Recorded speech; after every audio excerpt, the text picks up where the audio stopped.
প্রণালী কোনো অবস্থাতেই আমাদের যে মহান মুক্তিযুদ্ধ, এই মুক্তিযুদ্ধের সঙ্গে কোনো কিছুর আপোষ তারা করতে চায় না। এবং এই মহান মুক্তিযুদ্ধের সময় যে বীরশ্রেষ্ঠ যারা হয়েছেন, আত্মাহুতি দিয়েছেন, তাদের পাশে অন্য কোনো বীরশ্রেষ্ঠকে তারা বসাতে চান না। এই আন্দোলনকারীরা, ছাত্র নেতারা, সমন্বয়করা এই আন্দোলনের সফলতার মাধ্যমে যে কাজটি করেছে সেটা হলো তারা একটা রিসেট বাটনে চাপ দিয়েছে। সেটা তিনি যাই মিন করে থাকেন না কেন বা যাই বলে থাকেন না কেন, আলটিমেটলি এটিকে ডক্টর ইউনূস বিরোধী যারা আছে তারা বলার চেষ্টা করছে যে আমাদের হাজার বছরের যে ইতিহাস, হাজার বছরের যে ঐতিহ্য, সব কিছুকে তিনি রিসেট করে তার মতো করে তৈরি করবেন গ্রামীণ ব্যাংকের আদলে, চট্টগ্রামের আদলে এবং তার মতো করে গ্রামীণ ব্যাংক প্রতিষ্ঠা করেছেন। এবং অবস্থা দৃষ্টি এখন মনে হচ্ছে যে তিনি একটা গ্রামীণ ব্যাংকে টিম ওয়ার্ক পেয়েছিলেন, সেই টিম ওয়ার্কের মাধ্যমে তিনি অ্যাডমিনিস্ট্রেটিভ কাজগুলো চালাতেন। তিনি মূলত অ্যাডমিনিস্ট্রেশন দেখেননি, এটা এখন তার কথাবার্তায় আচরণে স্পষ্ট। তো তিনি শুধুমাত্র প্রচার, মোটিভেশন, দৌড়দৌড়ি করা, ছুটোছুটি করা, এই কাজগুলো তিনি করেছেন। অ্যাডমিনিস্ট্রেশনের বিষয়গুলো গভীরভাবে তিনি দেখেনি, গ্রামীণ ফোনেও দেখেনি, গ্রামীণ ব্যাংকেও দেখেনি। তো ফলে কি হলো, এই এখন রাষ্ট্র পরিচালনা করতে গিয়ে তার যে কমান্ডিং ভয়েস দরকার সেটি হচ্ছে না। তৃতীয়ত হলো তার রাজনৈতিক হয়তো জ্ঞান আছে, বুদ্ধি আছে, কিন্তু রাজনৈতিক কৌশল তিনি একেবারেই অপটু। এর ফলে কি হলো, তিনি হুটহাট করে অনেক কথা বলছেন, যেখানে হাসার দরকার নেই সেখানে হাসছেন, যেখানে কান্নার প্রয়োজন নেই সেখানে কান্না করার চেষ্টা করছেন। তো এই কাজগুলো করার কারণে কি হলো, তার একটা বিসাদৃশ্যতা তৈরি হয়ে গেছে। তিনি যে রিসেট বাটন চাপার কথা বলেছেন, তারপরে মাস্টার মাইন্ড, আন্দোলনের মাস্টার মাইন্ডের কথা বলেছেন, তারপরে ম্যাটিকুলার শব্দগুলো বলেছেন, এগুলো ভীষণ রকম প্রতিক্রিয়া তৈরি করেছে রাজনৈতিক অঙ্গনে। এবং এই অল্প সময়ের মধ্যে তার ইমেজটা তার জন্য বুমেরাং হয়ে পড়েছে। তিনি অনেক শত্রু তৈরি করে ফেলেছেন সাধারণ মানুষের মধ্যে। তো তার অনেকগুলো কথার মধ্যে যেগুলো ম্যাটিকুলাস সেটার আলাদা প্রেক্ষাপট, তারপর মাস্টার মাইন্ড সেটার আলাদা প্রেক্ষাপট, কিন্তু এই আমাদের যে ইতিহাস এবং ঐতিহ্যের সঙ্গে যেটা সম্পৃক্ত সেটা হলো রিসেট বাটন চাপ দেওয়া। একটি বক্তব্য তিনি যা বলার চেষ্টা করেছেন যে এই আন্দোলনকারীরা, ছাত্র নেতারা, সমন্বয়করা এই আন্দোলনের সফলতার মাধ্যমে যে কাজটি করেছে সেটা হলো তারা একটা রিসেট বাটনে চাপ দিয়েছে। It's a scientific term. Reset মানে সায়েন্টিফিক টার্ম, এটা আধুনিক প্রযুক্তির সাথে সম্পৃক্ত। আপনি একটা কম্পিউটার রিসেট করবেন, তারপর একটা প্রোগ্রামকে আপনি রিসেট করবেন, এর সাথে জড়িত। কিন্তু তিনি যাই মিন করে থাকেন না কেন বা যাই বলে থাকেন না কেন, আলটিমেটলি এটিকে ডক্টর ইউনূস বিরোধী যারা আছে তারা বলার চেষ্টা করছে যে আমাদের হাজার বছরের যে ইতিহাস, হাজার বছরের যে ঐতিহ্য, সব কিছুকে তিনি রিসেট করে তার মতো করে তৈরি করবেন গ্রামীণ ব্যাংকের আদলে, চট্টগ্রামের আদলে এবং তার মতো করে। এবং এই কথার যে প্রতি জবাব, সাধারণত রাজনীতিতে যেটা হয় জিত বাতচিত বা সওয়াল জবাব, আপনি যাই বলেন না কেন সেটার একটা কাউন্টার জবাব দিতে হবে। বিএনপি যাই কিছু বলুক, আওয়ামী লীগ তার বিরুদ্ধে বলবেই, আওয়ামী লীগ যা বলুক বিএনপি তার বিরুদ্ধে বলবে, এবং এটা নিয়েই রাজনীতি। এবং মানুষ সত্য মিথ্যা বিশ্লেষণ অতটা করে না। আওয়ামী লীগ যারা করে আওয়ামী লীগই করে, শেখ হাসিনা যত খারাপ হোক, আপনি এই শেখ হাসিনার যে বাংলাদেশের যে শেখ হাসিনা পন্থী লোকজন আছে তাদেরকে কোনো অবস্থাতেই শত জুলুম নির্যাতন করে শেখ হাসিনার বিরুদ্ধে নিতে পারবেন না, এটাই হলো নিয়ম। আবার বিএনপি যারা করে তাদেরকে শত নির্যাতন করে আপনি বিএনপির বিরুদ্ধে, তারেক রহমানের বিরুদ্ধে, খালেদা জিয়ার বিরুদ্ধে নিতে পারবেন না। জামাতেরও একই অবস্থা, জাতীয় পার্টির একই অবস্থা। তো সেক্ষেত্রে ডক্টর মোহাম্মদ ইউনূসের এইরকম কোনো রাজনৈতিক সংগঠন না থাকার কারণে তার যারা লোকজন আছে সেই লোকজনগুলো কিন্তু কেউ তার পক্ষে ওভাবে রাজনৈতিক সংগঠনের মতো নামেনি এবং তার কোনো কথাকে ব্যাখ্যা করার চেষ্টা করেনি। তার পক্ষে কেউ কণ্ঠ খুলছে না, কলম তুলছে না। ফলে এই ভদ্রলোক একেবারে একা, নিঃসঙ্গ, নীরব। তার চারিদিকে অনুকূল আহল নাই, কেউ বলছে না ইউনূস ভাই জিন্দাবাদ, ইউনূস ভাইয়ের আগমন, শুভেচ্ছা, স্বাগতম, এক ইউনূস লোকান্তরে লক্ষ ইউনূস, ঘরে ঘরে, এই ধরনের কথাবার্তা হচ্ছে না। ফলে কি হচ্ছে, তার ভালো দিকগুলো যেটা আছে সেই ভালো দিকগুলো আমরা এনজয় করছি, কিন্তু আমরা কৃপণতা করছি বলছি না। তার মন্দ যে দিকগুলো, যেগুলো আমাদের মনের মতো হয়নি, এগুলো আমরা সমালোচনা করছি। আর তার ওই কথাকে ব্যবহার করে যে অনার সৃষ্টি তৈরি হচ্ছে সমাজে, এর সব কিছুর জন্য আমরা এই বয়স্ক বা প্রবীণ সম্মানিত মানুষটিকে দায়ী করছি। যেমন তিনি একটা শব্দ বলে দিয়েছেন রিসেট বাটন, ভালো কথা। এখন রিসেট বাটন এইটা বলার পরে তিনি এখন পর্যন্ত কোনোটা রিসেট করেছেন মুক্তিযুদ্ধ নিয়ে, কোনো একটা বিষয় নিয়ে আজে বাজে কথা বলেছেন আমি শুনিনি। কিন্তু ব্যাপার হলো যে বাইরে যে সকল কথাবার্তা হচ্ছে, আওয়ামী বিরোধী যারা শক্তি তারা যে সকল কথাবার্তা বলছে, আলটিমেটলি এই দায়গুলো তার উপর চলে আসছে।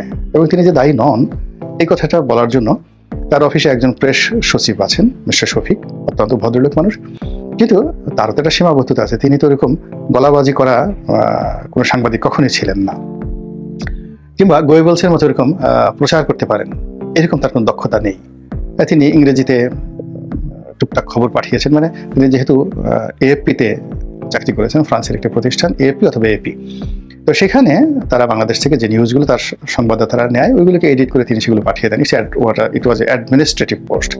কিন্তু আমাদের দেশে আওয়ামী লীগ জামানাতে যেভাবে মোজাম্মেল বাবু ছিলেন, যেভাবে নাইমুল ইসলাম খান ছিলেন, যারা রাতকে দিন করতে পারতেন, দিনকে রাত করতে পারতেন, যেভাবে ফারজানা রূপা ছিলেন, তো এরকম কেউ ডক্টর মোহাম্মদ ইউনূসের পাশে এখন পর্যন্ত আসেনি। ফলে তার যে কথাগুলো, বক্তব্যগুলো, সেই বক্তব্যগুলো ডিফেন্ড করার মতো তার আশেপাশে কেউ নাই।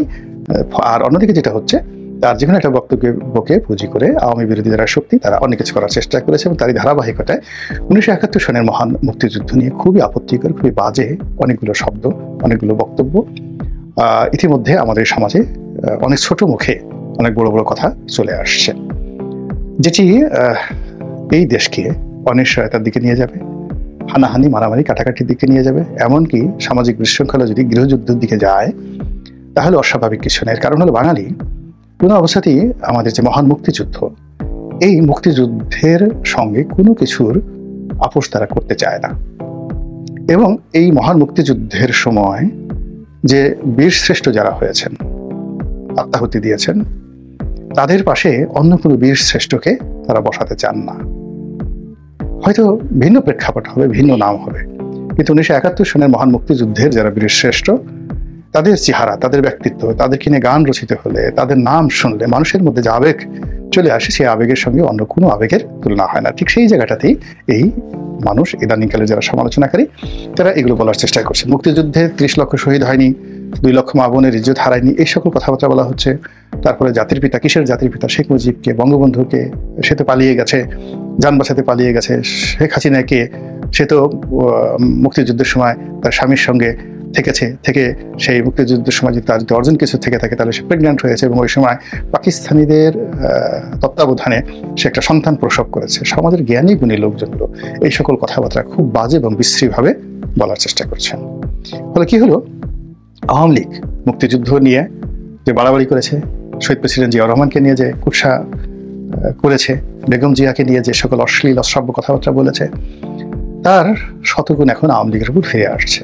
কিন্তু বিএনপি একটা অভিজ্ঞতা দল। আমি যে কথাগুলো বলছি, অবাক করার ব্যাপার হলো বিএনপির ডেডিকেটেড যে সমস্ত লোকজন রয়েছেন, নেতাকর্মী রয়েছেন, তারা কিন্তু কেউ এই সকল বাজে কথা বলছেন না, বরং মুক্তিযুদ্ধের পক্ষে তারা এই সময়টাতে খুব গুরুত্বপূর্ণ ভূমিকা পালন করার চেষ্টা করছেন। যারা বলছেন তাদের একটা বিরাট অংশ স্বাধীনতা বিরোধী, আর তাদের একটা বিরাট অংশ স্বাধীনতা বিরোধীদের পরবর্তী প্রজন্ম, তাদের একটা বিরাট অংশ নতুন জেনারেশনের, যারা স্বাধীনতা বিরোধীও ছিল না, স্বাধীনতার পক্ষ ছিল না, কিন্তু তাদের যথেষ্ট গ্রুমিং হয়নি।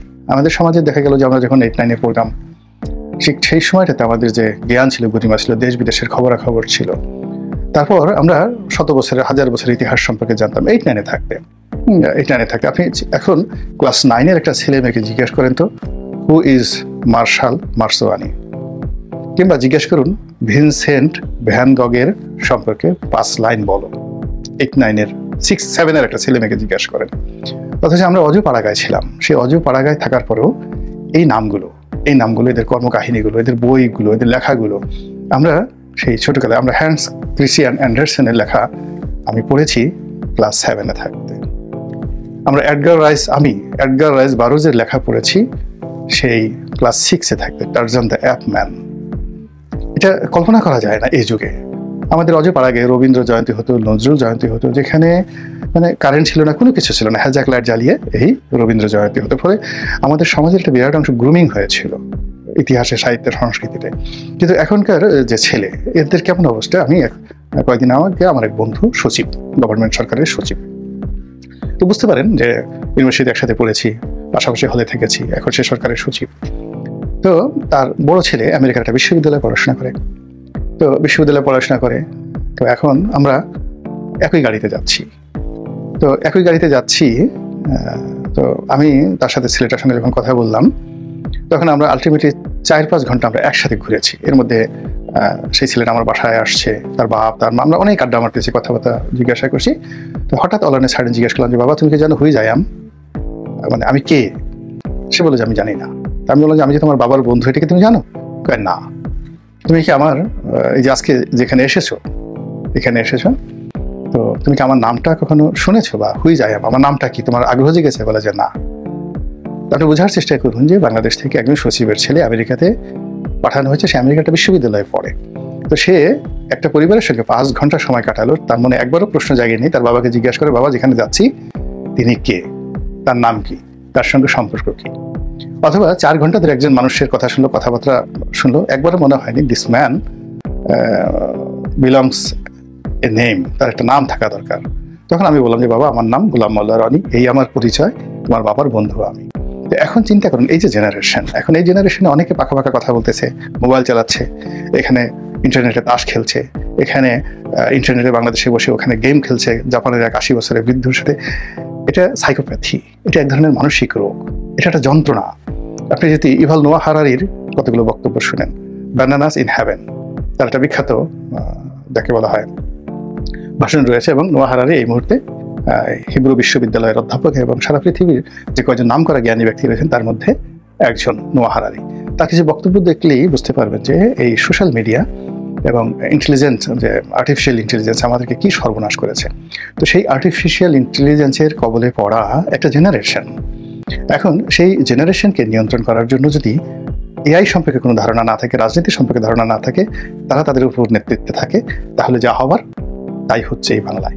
তাহলে আমাদের এই যে মহান মুক্তিযুদ্ধ নিয়ে, তারপরে মুক্তিযুদ্ধের ইতিহাস নিয়ে, এমনকি বাঙালি জাতির ইতিহাস নিয়ে যে সকল কথাবার্তা হচ্ছে, এটা পুরো যে কাঠামো, এই রাষ্ট্রটাতে একটা কাঠামোর উপর দাঁড়িয়ে আছে, একটা পিলারের উপর দাঁড়িয়ে আছে। এখন যদি আপনি পিলারগুলোকে সরিয়ে দেন, হোয়াট এভার মেবি, আপনার পিলারগুলো বাঁশের তৈরি, কনক্রিটের তৈরি, কিংবা বটগাছের তৈরি, কিংবা যাকে বলে আরো দুর্বল কাঠের তৈরি, ডাজ নট ম্যাটার, কিন্তু ওটা একটা পিলার, পিলারের উপরে স্ট্রাকচারটা দাঁড়িয়ে আছে। এখন আপনি হঠাৎ করে বললেন যে এই মুক্তিযুদ্ধ নামক যে পিলারটি, এটি দরকার নেই, স্বাধীনতা নামক একটা পিলারটি নতুন করে এখানে রিসেট করতে হবে, নতুন পিলার দিতে হবে এখানে।